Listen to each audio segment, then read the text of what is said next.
આપ જોઈ રહ્યા છો એનએન ન્યૂઝ. હું છું એન્કર અર્પિતા પટેલ. હવે જોઈએ અગત્યના સમાચાર.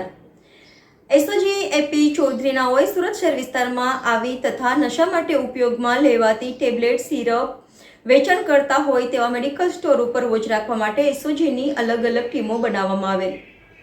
પીઆઈ જગદીશભાઈ કાંતિભાઈ તથા પીસી દેદાન ગંભીરદાન નાઓને સંયુક્ત રીતે બાતમી મળેલ કે સચિન વિસ્તારમાં એક મેડિકલ સ્ટોરમાં આવી નશાકારક દવાઓ ડોક્ટર વિના પ્રિસ્ક્રિપ્શન વગર વેચાતી હોવાની બાતમી મળેલ હતી.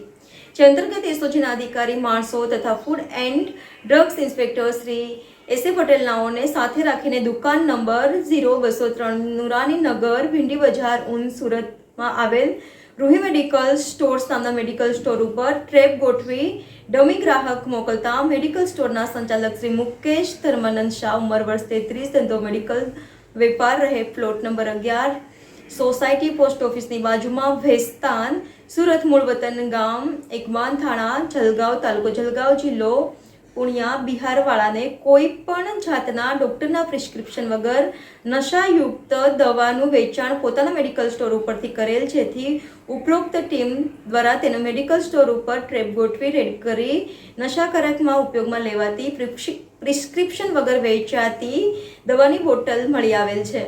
ઉપરોક્ત મેડિકલ સ્ટોરમાંથી મળી આવેલ પ્રિસ્ક્રિપ્શન વગર વેચાણ કરાતી સિરપ તથા ટેબ્લેટના જથ્થા બાબતે ફૂડ એન્ડ ડ્રગ્સ વિભાગ દ્વારા આગળની તપાસ હાથ ધરેલ છે. NN news Surat.